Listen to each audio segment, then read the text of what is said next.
Here's something you don't see too often. An American-made transistor radio that still has all of its original packing material and accessories.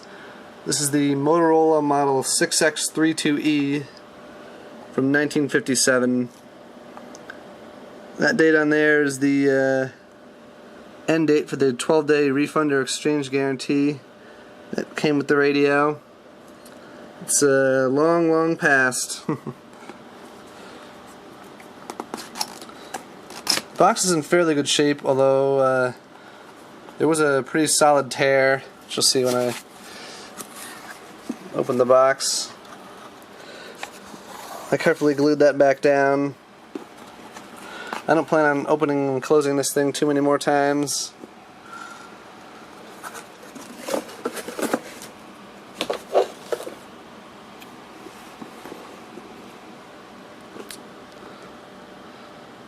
Here's the inner box, which is pretty nicely decorated.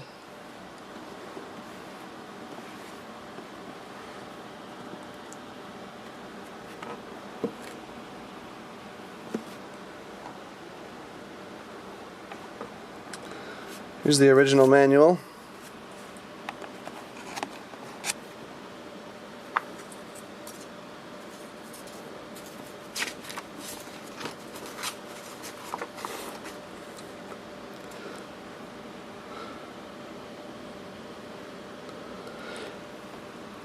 This is a better looking manual than most. They're generally pretty plain.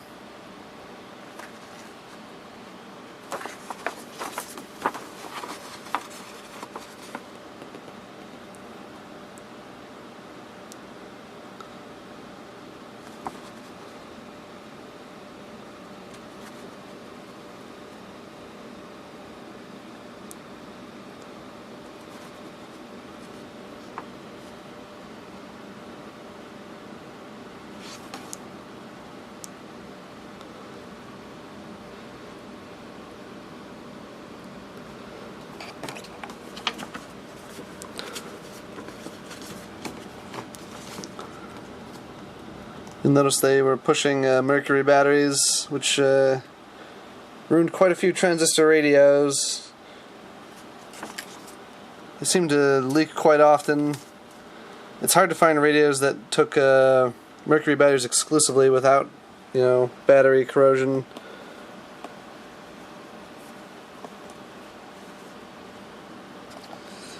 Here's the original carrying bag. It's a little discolored, but this is intact. It's even marked with the model number of this set, 6X32.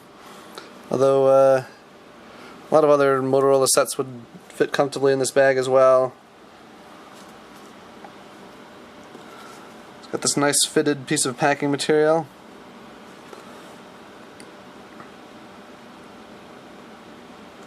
And here's the radio itself.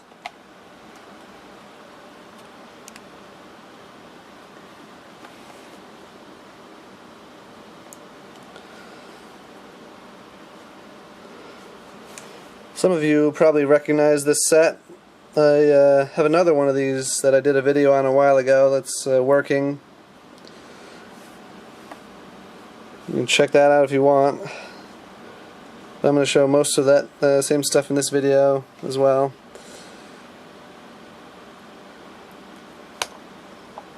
It's got the usual Motorola antenna handle.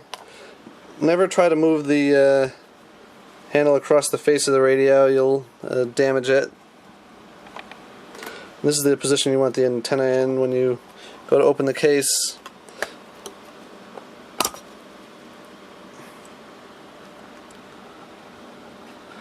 There's the serial number 17063, which matches the number on the box.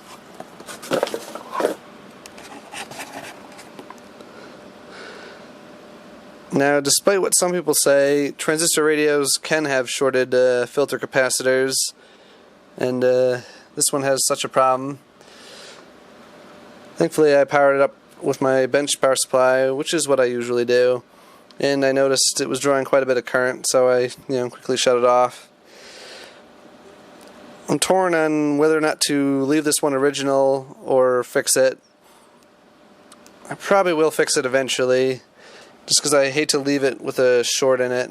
If it was at least playing somewhat in its original parts, I would probably leave it alone, but it is not, so I might do that.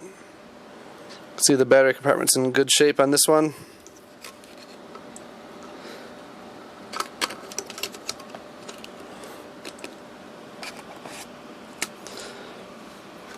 Besides the capacitors, the only other issue I noticed with this one is that the tuning cap sounds like it might be rubbing, unfortunately, which could be kind of annoying to fix.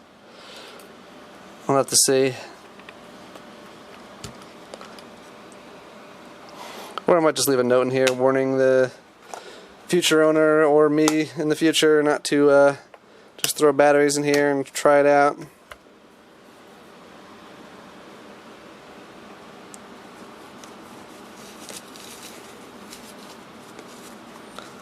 Bottom packing material is the same as the top, just doesn't have this piece removed.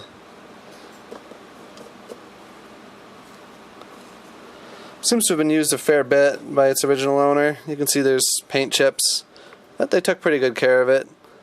I guess they packed it away when it stopped playing. Now there's a bit of pitting there. I hadn't noticed that until now.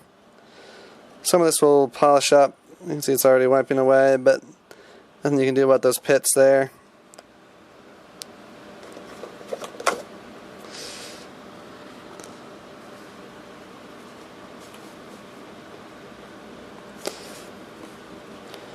This is just a very nice all-American set. It is on the heavy side, but you have to keep in mind this set came out in 1957. The tiny, inexpensive Japanese transistor radios hadn't, started flooding in yet. 1958 was really the first year where they were available in any significant quantities, and by 1959, they were really flooding in. So here's the set I showed a while ago. I'm just going to demonstrate it real quick again. This is why. Brought to you by the U.S. Treasury, HUD, and the ADCO. Tuning on this set's a little difficult. The tune knob turns fairly stiff, and it's on the small side. For every B-Nets Friday home game, enjoy live music.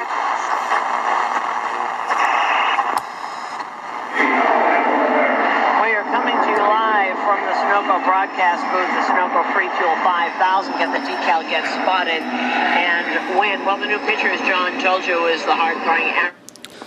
You may have noticed that this little off indicator dot was missing on the other set. This one appears to be riveted on. The other one looks like it was maybe painted on. This set was built later than the boxed one there. Serial number 49099.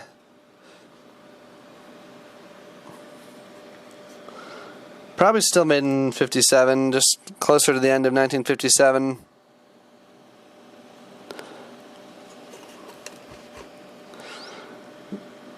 You can see it's full of GE top hat transistors.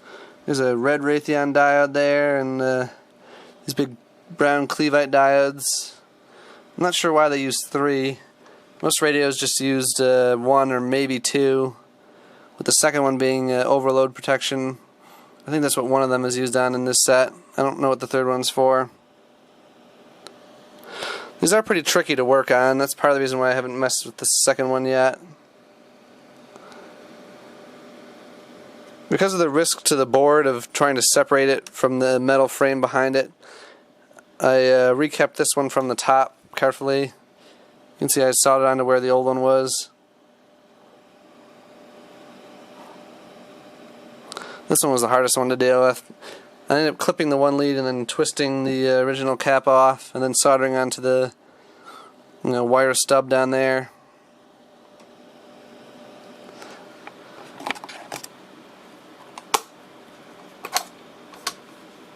Well, thanks for watching.